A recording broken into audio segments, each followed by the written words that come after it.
Hey, good afternoon, Automotive Aftermarket. It's Carm Capriato, Town Hall Academy from the Remarkable Results Radio podcast. It's week 327.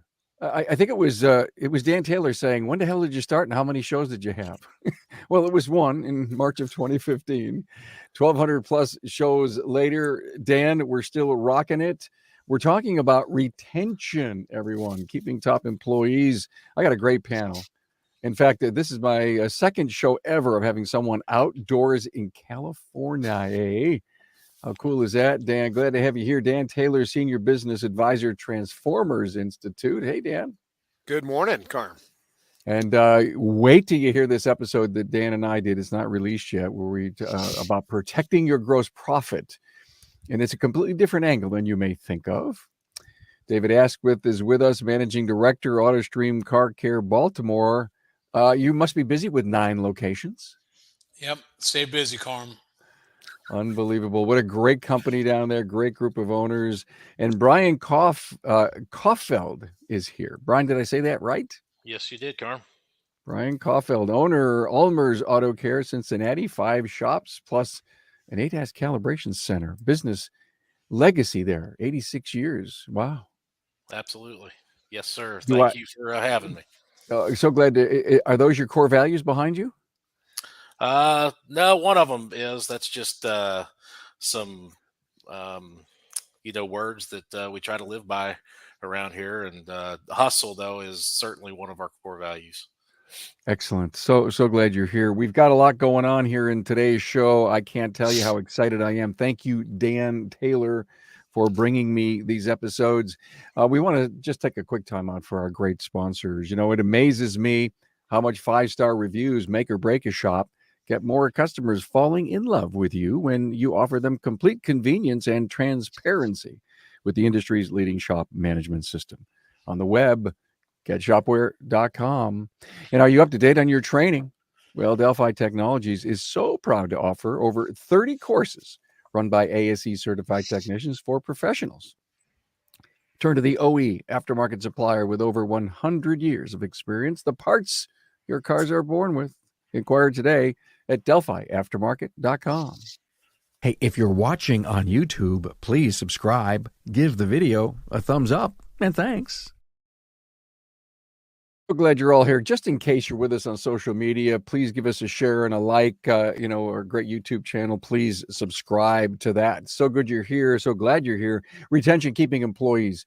You don't necessarily want to keep all of the employees because some of them might not all make a fit, but sure, the best ones in the world, you got to make sure they're there. Dan, we were chatting about this offline maybe about a week ago, fell in love with the fact that we need to talk about this. So I want to let you set this up. Yeah, I think you and I talked for probably an hour or more regarding some of the things I look at from really an outsider. You know, I do own a shop with some guys, but that's almost by accident. We do some endurance racing all over the country, and the only way we could afford to do that was to have our own shop. But as I've had the opportunity in the last 5, 6, 7 years to really intimately get to know organizations, and I've been both at Bryan and David's, all their locations, and can attest what a phenomenal culture they have. And one of the principles, foundational things that allow organizations to prosper and be great is employee retention, teammates staying on your team for long periods of time. And I know David at one period of time, a couple of years ago, had some crazy number like 90+% retention over a 3 or 4 year period with 75, 80 employees. And I know Bryan has the same kind of statistics. So when you look at having to firefight and everything else we have to do in our industry, in our businesses day to day, if you can have consistency with teammates that do their job, and I don't want to leave that out, do their job, meet their expectations, meet the standards, it really sets you up for some a great trajectory of success. And it's not just big organizations. That's one of the things I thought about this morning before our show. It's not just you have to have 5, 6, 9 shops. This works with one shop, right? If you get one shop and you get good teammates on your team, and you can keep them for long periods of time, and I'll let these guys elaborate on how they've done that over really decades, that makes all the difference in the world for setting yourself up for long-term success. Bryan, does it start with the hiring process? I think it does, Carm. And as we've grown, we've really had to, hone in on that hiring process. Hiring high quality people over the last several years, we've certainly hired to our core values. Pretty, strong interview process. I start with the interview process. Have the manager also follow up with an interview. A lot of times we'll take a potential, candidate out to dinner, out to lunch, meet with them that way. And but I think that it really does. You got to make sure through that process that they do, align with the core values, because one bad apple can really just do severe damage to a really good team. Recently, just speaking to that, a quick story at our ADOS center, we had a position available. We're adding a fourth mobile unit on the road, and had a pretty good pool of candidates. Went through the interview process, and it was really difficult. It was down to two guys, and we really couldn't choose between the two. So we actually said, you know what, it's hard to find good people. We hired them both, and I think as we continue to grow that business, we won't 6 months from now, we won't be looking to hire somebody else. We'll have them there, we'll have them trained and ready to go, and be able to ramp that business up that much more, that much quickly. So when you find a good person and somebody you think is going to be a good fit in your organization, don't let them get away. How many people are envious of that? I don't know which one to hire. Yeah. Wow. Absolutely. Bring them. It was a good problem to have, Carl, let me tell you. No, those are great problems to have. Oh Yes. my God. Just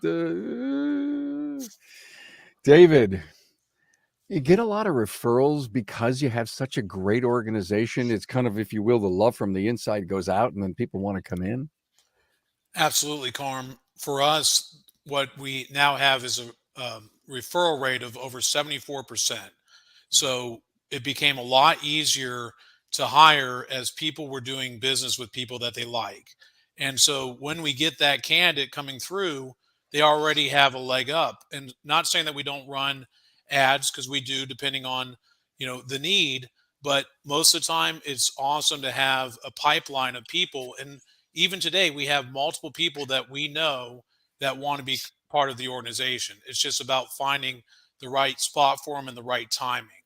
But without our referral, that changed everything for us on the retention side, because people are enjoying who they're working with.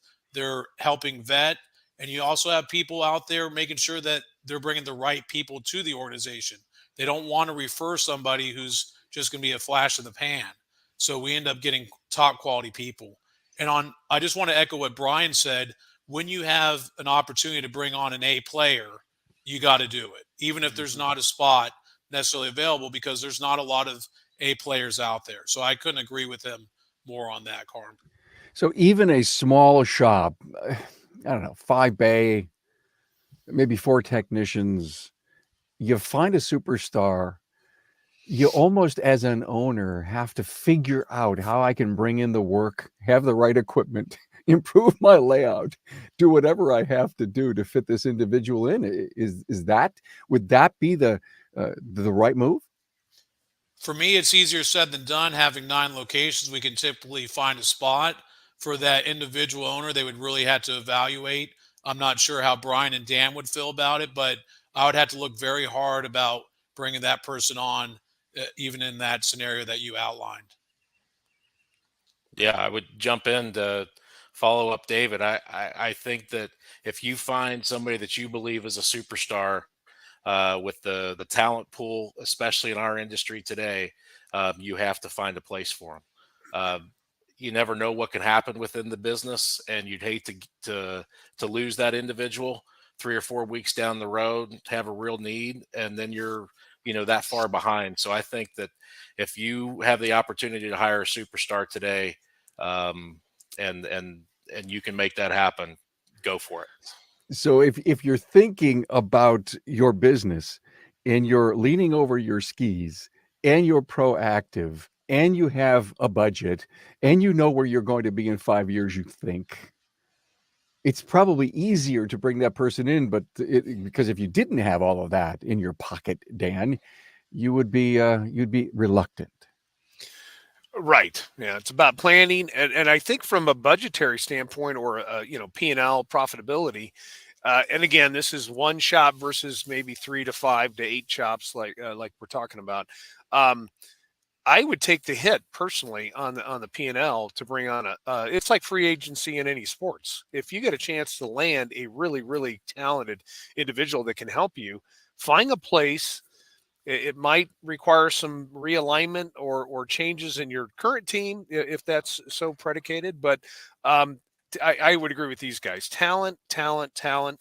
You look at any sports team, you look at any corporation, any organization, even families. I mean, talent speaks probably above most anything else. Obviously, we want great attitude, we want cultural alignment. I do want to swing around real quick and point out David's comment. There's been studies on uh, you have a solid culture if you have at least 1 out of 4 people referred to you that are on your team, and to hit the number of 74% is just crazy. But that means that people want to join your team, and then that allows you to have a list, backup players in the drawer, all those things. But it's a great indication of whether your culture is attractive to the market when you have a lot of referrals. So I wanted to make sure I Got it. put some whipping cream on top of that comment that he made earlier. Thank you, Dan. Guys, I want to kind of move into a very interesting section here. Uh, we know that retaining the right people saves money in the long haul, and no matter what it is that you need to invest in them, I think it comes back to you in spades. In fact, the most successful guys that I know of say it's just a no-brainer. So I would love to talk about training, communications, accountability, surveys, referrals, career pathing, because I think all of this is in the big bucket of retention. So why don't we start something out, David? Yeah, so I agree with you. And one thing I learned early on was to start with why. And there's some people out there that believe in keeping it close to the vest. And with your people, I believe in over communication. And that starts with the biweekly meetings with your leaders, and whether they're the leads of the locations or on your leadership team, making sure that you're meeting with them. And I spent a half hour, and actually I got that from Dan and the EQ side of the business, because the emotional intelligence side is equally as important as the numbers. So knowing where their head is at, communicating with them.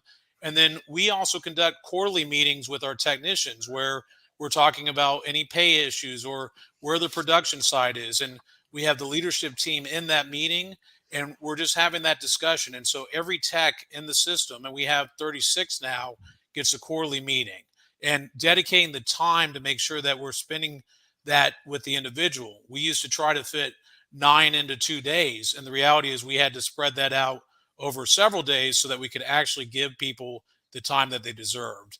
And then catalytic coaching, we're huge believers in that. We've been doing that for several years. That also came from Dan and Transformers on the EQ side. And that's getting them talking about things that they were excited about, things that they want to improve on. It's not us leading that discussion. That's really the individual. And then we're kind of addressing their needs as they come. And you find out some very interesting things in those meetings once a year on, hey, what are their 5-year goals? What's their long-term goals? And knowing that really helps us navigate, the employee side of the business. I Yeah. find it fascinating, guys. I didn't mean to interrupt you, Brian, Oh, it's but okay. you inspired me, David, to think. Here I am, a very successful technician, and I'm involved in setting a plan for my world and my life. What really? Whoa, what a place to work for. I can't believe how much they care about me. They've really even made me think more about home and family and self-worth. And the reason for this episode is to move so many people. Yeah, retention's one thing, but culture, developing the right culture is I believe the glue. One thing to piggyback, Carm, before Brian speaks in, is we do survey after every event, and we do employee satisfaction surveys, and we use SurveyMonkey, and it's very, very simple to use. And we want to know. And last kickoff meeting where we have annually, we're asking very specific questions, and then we're addressing their questions as they come up. And so getting people engaged is also a big part of the, not only the accountability part of the discussion, but the retention side and the employee satisfaction side. Yeah, I was just going to jump in if we have a moment, talking about the meetings. And typically when you have a fire at the shop at one of the locations, you have an issue, with an employee, whatever that may be. It goes back to communication. And when we we implemented a process, EOS, entrepreneurial operating process system, about a year and a half ago. And just like David mentioned, weekly leadership meetings, biweekly meetings with the managers. We have one-on-one meetings with individuals, employee evaluations.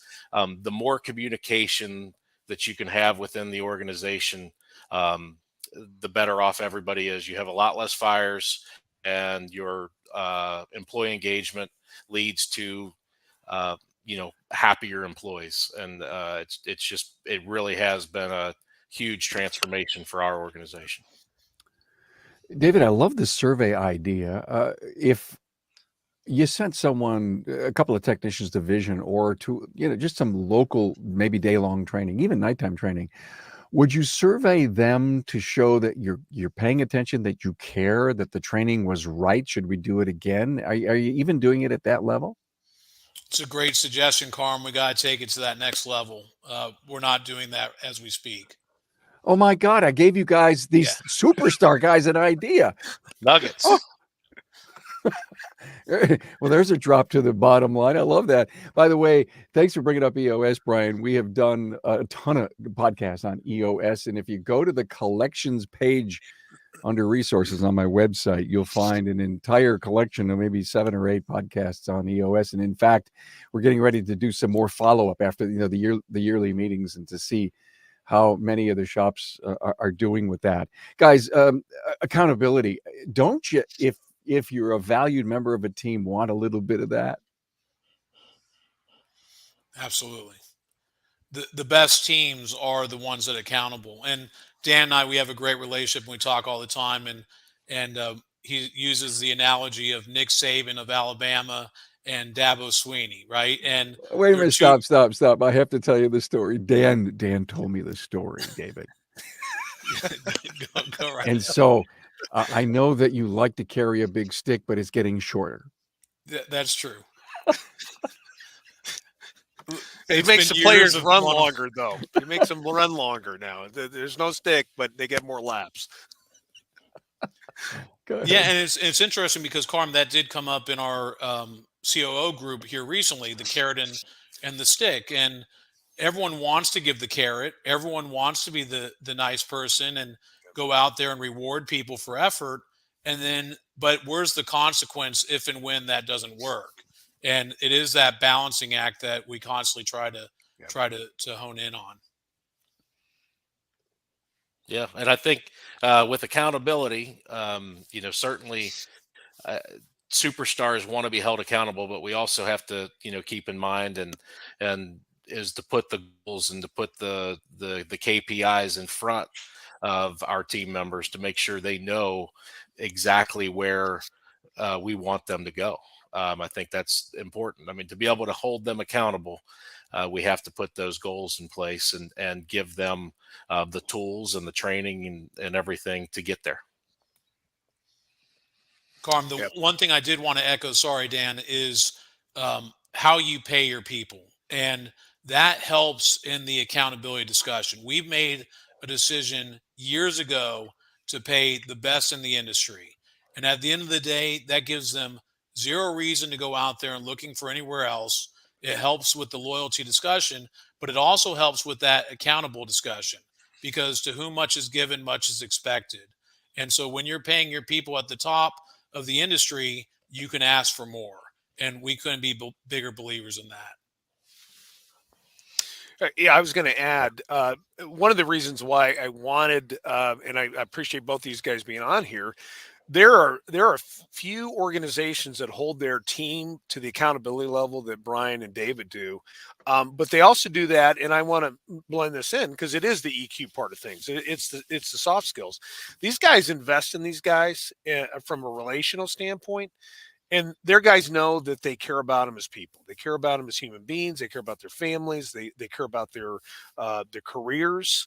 They care about their well being, and when you have that, right, it goes back to this coaching kind of mentality, a coaching approach versus managing people. I'm coaching them. Coaches have the right, the ability, and the player, or in this case, the teammate, has allowed that relationship to evolve to when I need to kick you in the pants because you're not doing what you're supposed to be doing and what you agreed to and what you're capable of doing, then you can pull out the stick and go, hey, do you really want this or not? And people respond very positively, but you have to have both, right? You can't just run around with a stick, and you can't run around with the carrots. You have to, and it's not a science; it's an art, going back and forth. It's situational, it's personality driven, it's there's a lot of things that go into that. It's very dynamic movement, and I don't have the answers. All I know is that it takes decades and decades to refine it, and even at that, you're still learning every single event or different personality. It's always on the move, and I'd like those guys to elaborate on that because that's huge. You can absolutely hold people to incredible standards of accomplishment and doing their jobs correctly. At the same time, the employee knows that you care about them as a human being, as a person, and have their best interest in mind. To piggyback on that, Dan was in town a couple months ago doing an EQ workshop for our organization, and something that we learned and goes with that is positive affirmations, and it's something that we've really focused on, within all the shops, recently, especially over the last couple months, is, when somebody does a good job, when somebody lends a helping hand, when somebody is an excellent team member at the time, those positive affirmations, they do an amazing job of turning that single behavior into a habit, and that was a really big takeaway and something Dan really helped us with. I would just echo one of the mantras that we've picked up is we either make change or we make change.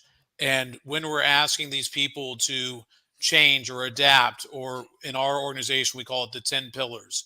And there's no secret to the pillars. And it's a level playing field. And we're a competitive organization. And when you're scoring a 2.5 out of 10, then you're not running a very good business. And so what are we going to do to make that change? And one of the things that came up last year, we were really pushing effective labor rate, and we tried the carrot, we tried the bonus side, like, hey, if you hit our metric, then you're going to get an extra bonus. And we had 1 out of 9 locations actually hit that on a consistent basis.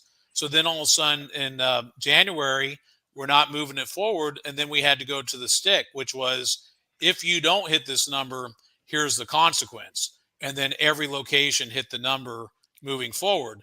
And in our organization, that's a 7-figure change. And so we tried it the nice way. And what's funny, with my Marine Corps background, when I first started in my organization, I gave my boss a shirt that said, hey, the beatings will continue till the morale improves, right? And the reality is, as Dan was alluding to, and Brian is, it is the positive affirmations. It is they have to know that they love you. But just like with any children that you would be raising or any accountability on the organization, there has to be consequences for actions that aren't in line with your goals and vision. This was just, this is great, by the way. I'm inspired by all the great discussions and all the great, if you will, gems that you have dropped on us. Let's talk about something that I hear a lot that has everything to do with retention and training, great employees. The owner says, so what training have you provided for your people of recent? Send them to Vision, some of the local schools, classes, online. My people won't go to training. Help me finish that discussion. If you were sitting across from an owner, what would you tell that owner? Bryan, Well, you want to chime in? yeah, I would jump in. I say that one, training is really, it's not a it is we don't it is a policy of ours that everybody receives a specific amount of training hours worth of training per year. And what we did, because I do understand some of the technician side of things, some of the training locally that's in the evenings after they work long hours, that can certainly be difficult. What we did several years ago when we opened our ADOS center is we had a separate area within that building, and we built a training center. So it's the Ulmer's Auto Care Training Center. There's space for comfortably 25. When Dan was in town, I think we uncomfortably squeezed about 45 in there. But it's a nice room. And it's a training facility. We have a lot of top-notch trainers come in from all over the country. Usually 8 to 10 training sessions, full day training sessions per year. And the nice part about having that connected with our ADOS center is we can do the classroom style, and then the trainer can take them into the shop and do the hands-on as well. So our technicians, administrative staff, everybody really enjoys that setup. It's been very successful. We've invited other shops in to the training as well. They set up, and we've made training convenient for ourselves and our employees, which I think makes it they're a lot more apt to take you up on the training and be excited about the training when you can make it comfortable. Yeah. And chime in real quick. The other thing about Bryan's location is he collaborates with 6, 8, 10 different peers around his market in Cincinnati. They all work together. I mean, when I came out there, I think there was 6 or 7 shops that were actually represented in the workshop that I was honored to do for them. And in the meantime, they had that training going on out in the garage. So really, he's worked very collaboratively with his peers, and that's one way that you might get folks to participate a little bit more, is to join together, in a co-op type learning environment. That might make them feel comfortable as well. I know it was very, very easy. These guys all kind of sort of knew each other. They respected each other. It made it super easy. Well, that's going on all around the country. But let me go back to my original question, David. I'm sitting at a networking event, and he says, "Well, how much training do you send your people to?" Well, my people won't go to training. I mean, if we're talking retention right now, we're talking some loyalty, we're talking career pathing. What do we need to do to convince a shop owner who doesn't believe his people? I mean, again, let's go back to this great quote: "Make change or make change." That kind of inspired me to tell this part of the story and get you to tell an owner who doesn't want to make a commitment to training as a pillar of their company. Well, we've evolved, and we do have a production and training manager. So when you're alluding to Vision, we send him over there, and he was in the all-day Tesla training course. And we all know that HEVs are coming, and they're over 5% now. And Mercedes is talking about getting out of the ICE engines by 2030. And so we have an amazing tech. He's an A guy. Anyone that's listening to this would love to have that. And yet he's pushing back on electric vehicle training. And so our train the trainer portion, we're going to take all of our A techs and we're going to go into our lab and we're going to reverse engineer electric vehicles. But getting that person on board to understand, why are we doing that? Because shame on us if we continue to do what we've just done, because this industry will outrun us. And if we don't continue to train and elaborate, because today Tesla, all we do is take care of tires. And yet when we find out in this Tesla training course, we could take care of 25 items on the maintenance side. It's an education process. And so what I would say to an owner who's having an issue with someone training, whether it's ASCs, why do we do ASCs? We do ASCs for the clients. We do that so that we can hang your certifications on the wall. And then you get people walking in and saying, I want Carm, the ASC Master Tech, working on my vehicle. You know, why are we doing these other trainings? Where's our electric diagnostic? How are we doing on these type of things? We have what's called a return log. We don't call it a comeback log anymore because comeback has a negative connotation. Every week we look at what's returned. Then we're saying, okay, was this because it was over the technician's head? Do we need to train on that more? And having those candid and honest discussions. My boss, Doug, always talked about techs being like Goldilocks. They want it just right. And at the end of the day, our job is to push them out of their comfort zones and understand that we're a training organization and that we continue to move the needle forward, because if we don't, adapt or die. And we're not in this business to die. We're in this business to thrive. Guys, I'm sorry, Dan, go ahead. Yeah, I was going to add one more thing. And it gets to, I understand where this conversation is going. And part of the challenge is we can go 50 different routes in these discussions. It is counterintuitive to what we know from research that employees don't want training. We know almost 90% of them expect training from their employer. So that's a problem that someone's telling you they don't want training when actually statistically they do, unless you have the 1 out of 10 guys that doesn't believe in it.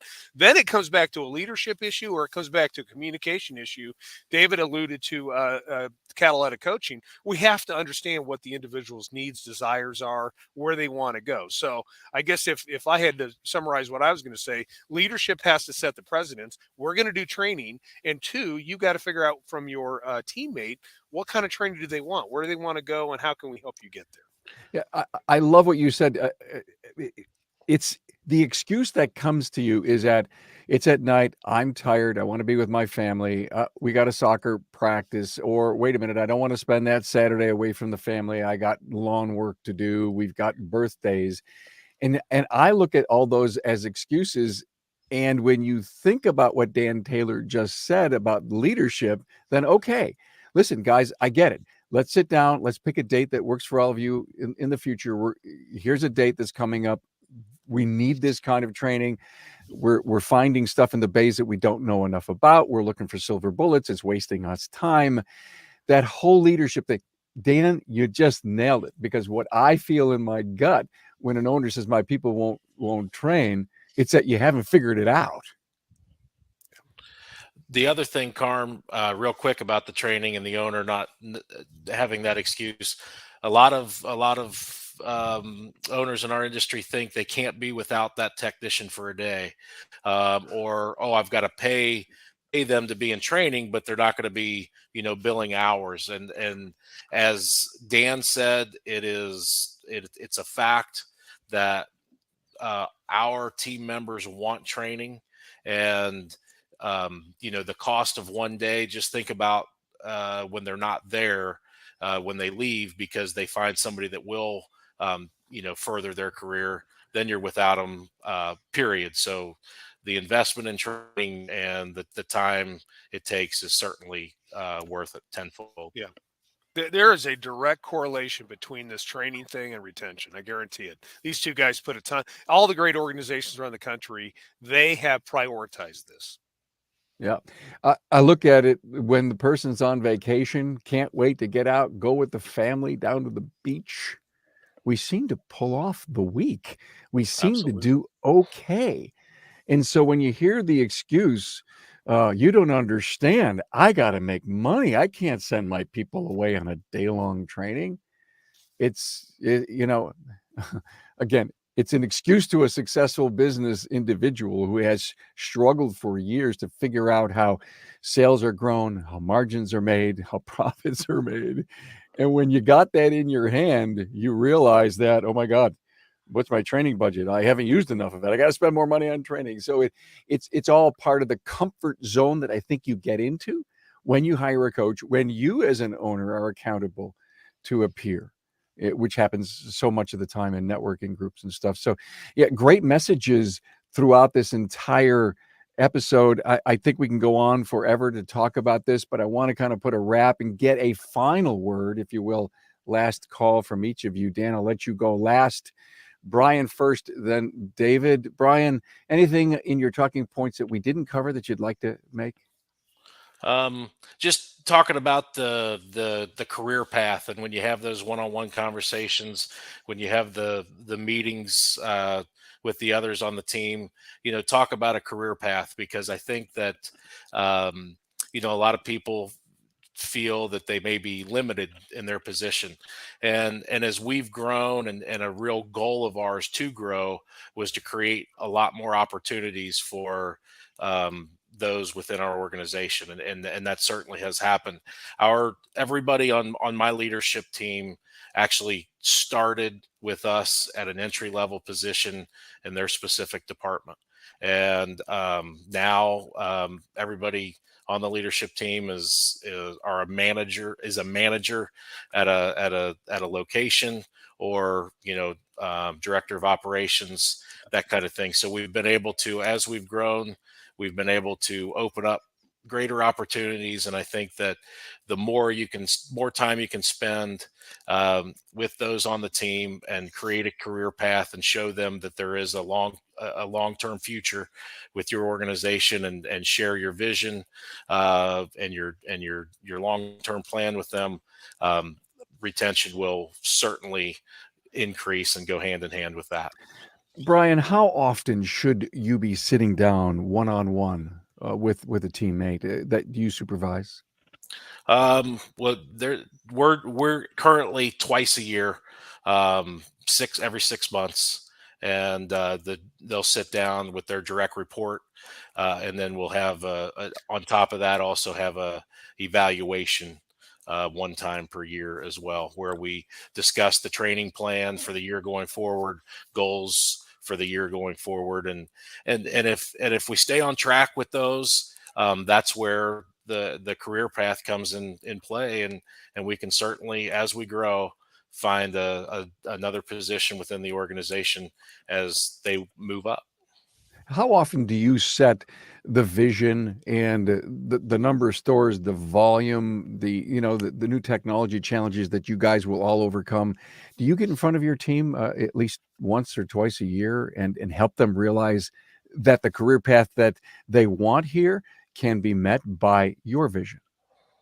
Absolutely. So that's part of the EOS process for us. And after we have our yearly, leadership team meeting, then that following month, we sit down with the entire organization and let them know. And as I said, we're only in the second year of this, but as we update our 1-year plan, our 3-year plan, and our 10-year plan, as well as our vision, we put that in front of them and let them know where we're going to be in 10 years. And I think that in and of itself shows them that there is a strong future within our organization, and to stay within our organization.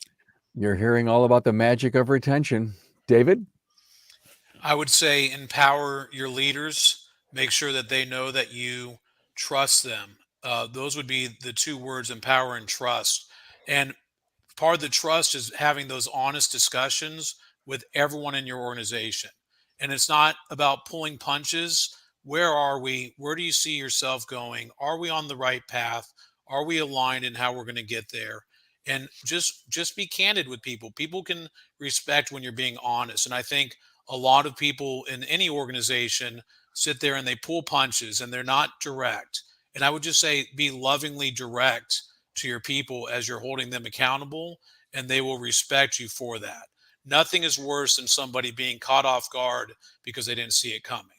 So I would just encourage people to lovingly be honest. I just love that. Lovingly direct. Oh my. I mean, I'm telling you, that's just another cherry sitting on the tree right there. Put that, just let it absorb. Think about that. Just let it in. Lovingly direct. It's such a powerful 2 words. Thank you for that, David. Dan, last word. Wow, it's hard to follow those two guys up. I would echo the assertive communication. I do modules on communication, and I know both these organizations. It's assertive communication. They got a little bit of nugget from it. This might give some people some freedom.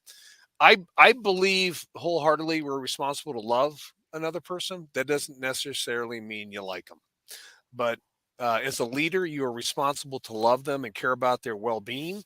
It doesn't necessarily mean you connect with them or you going to hang out with them. And if we can have that as a leadership principle, I'm always going to love you. I'm always going to look out for your best interests. Then the communication comes easier. These conversations come easier. They know where you're going with them. There are people I work on with my own team I don't necessarily like that much, but I do absolutely love them and want the very best for them. So hopefully that's a great ending mantra for people.